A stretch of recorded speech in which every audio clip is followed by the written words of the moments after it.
genetically modified food. Now today, let's talk about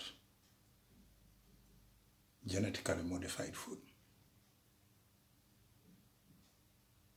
The motive to promote genetically modified food in Africa is profit-based, but not to help us fight poverty as they claim. It is not surprising that Member of Parliament from Uganda have paid little attention to the health risk of genetically modified foods. Everywhere in the world, doctors are complaining that antibiotic does not work anymore. Antibiotic-resistant genes are being used in the same genetically modified plants. What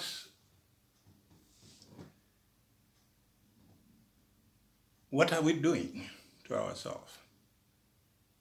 Here are people who claim to be scientists. I'm not a scientist, but I still understand the risk of genetically modified food. You see, big biotechnology companies are busy trying to maximize their profit.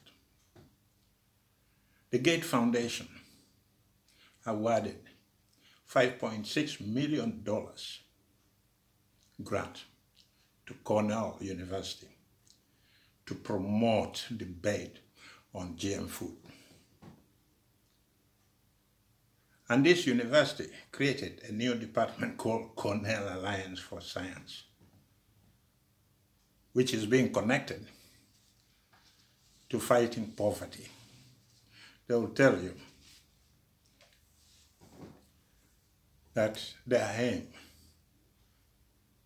for creating this science technology is to fight poverty. But I don't believe them. Biotechnology companies and their powerful advocate like Bill and Melinda Gates Foundation are succeeding well on a planned campaign, throwing money here, throwing money there, so that they could declare GM safe to be used.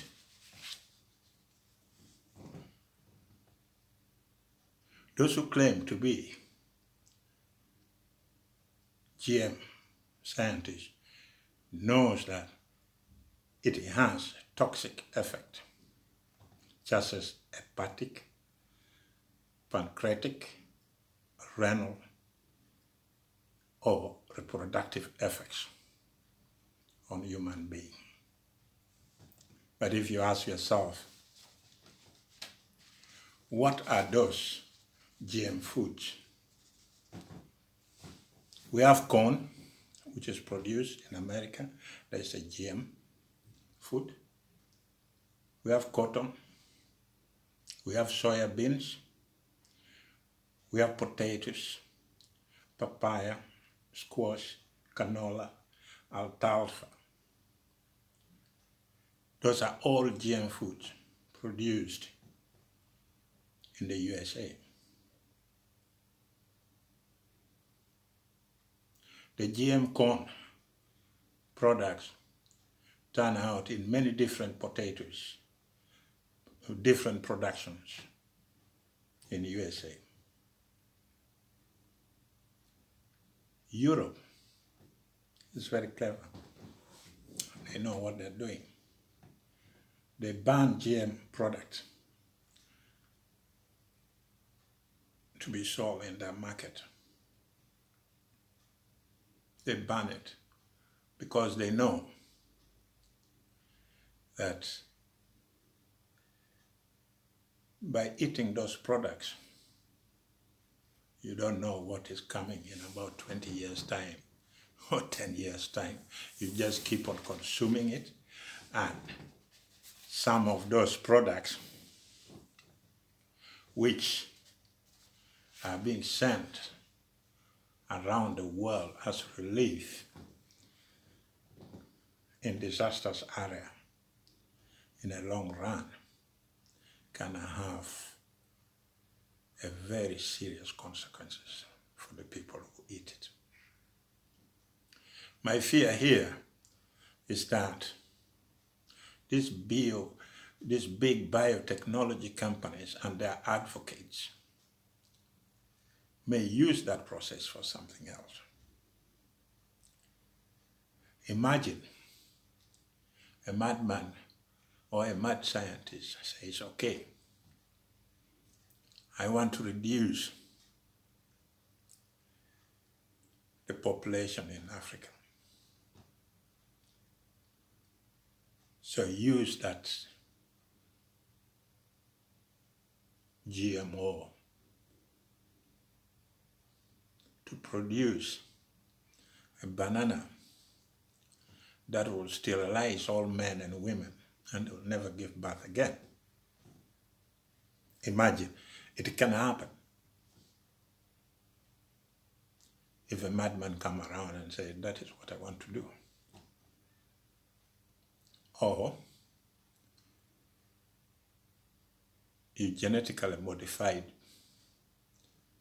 granules. You know, when we were growing up, I was eating granules, which are big, and we used to call it caberamaido. But today, when you look at that GMO granules, they have become so small. And then I ask myself, I've never seen so small granite when I was growing up. What is going on this part of the world? It makes me worried. Recently, the parliament passed a bill and it went to the president. The president rejected the GMO bills. The name of the bill changed from National Biotechnology and Biosafety to Genetic Engineering Regulatory Bill. Why? Why they keep changing the names? What for? It means they're hiding something. They wanted the bill to pass. Because if the bill does not pass, then they will not get their funding from those who are funding them. If you take a contract and you say, okay, I am going to deliver, then you have to deliver.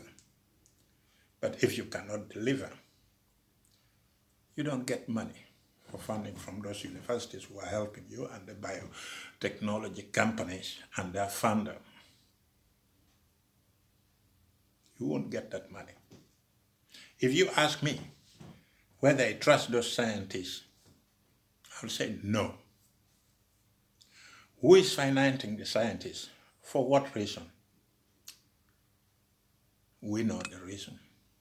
It's for profit.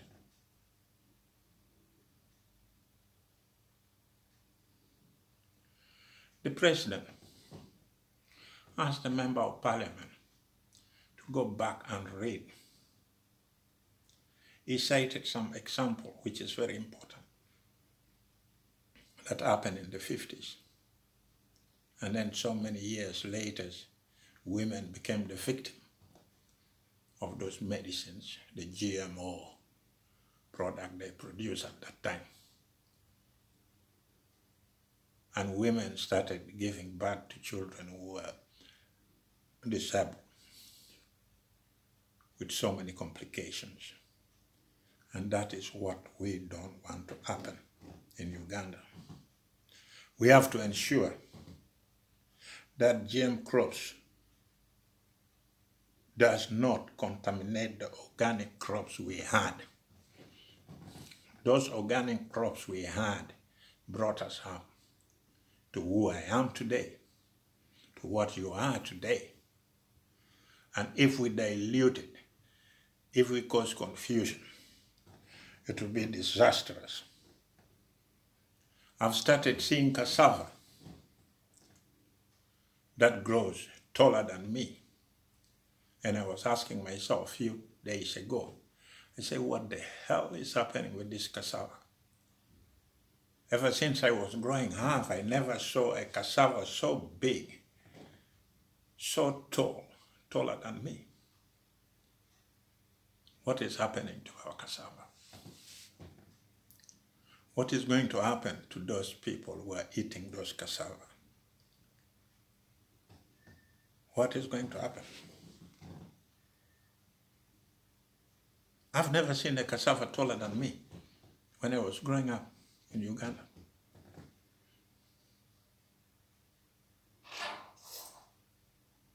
And now, someone has to explain why the cassava is taller than me.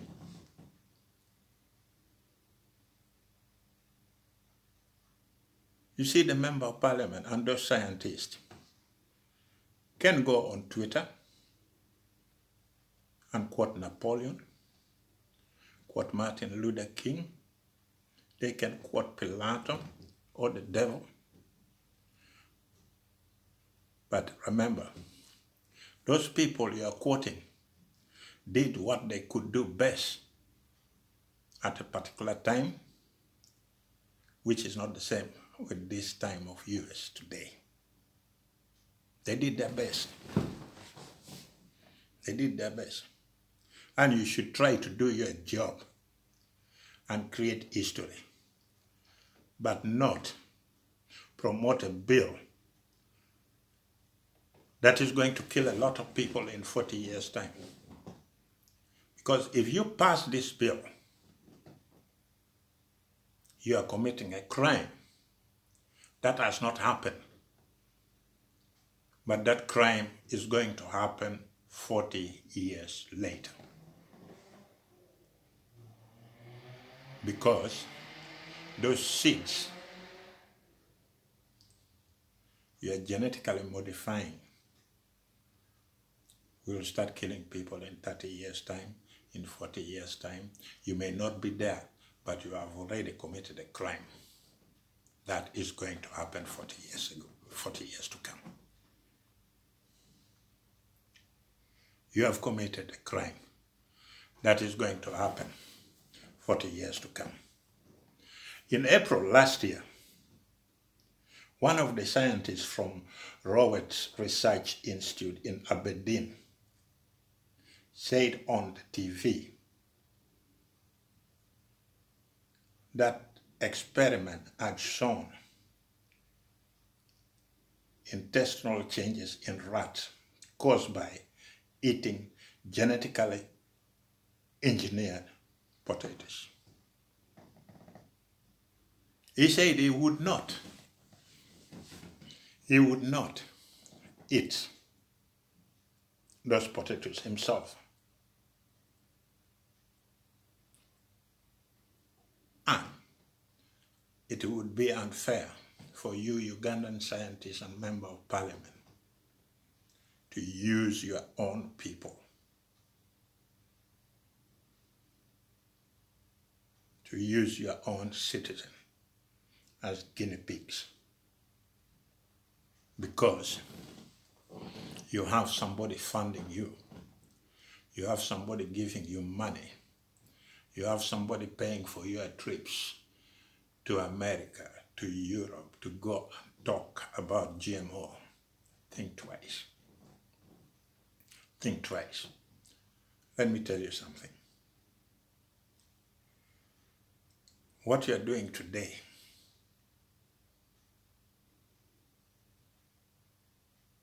will kill people in 40 years' time. What you're doing today you are committing a crime. That has not happened yet, but it's going to happen in 40 years' time. We all know that all of us are going, all of us are going to die. But we should not die through eating the food we plant, not through eating the food we created. We have to go the same way everybody goes when the time comes.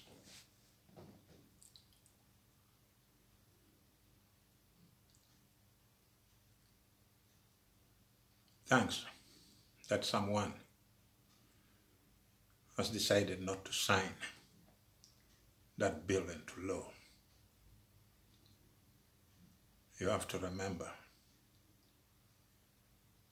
you're a member of parliament, but not a terminator.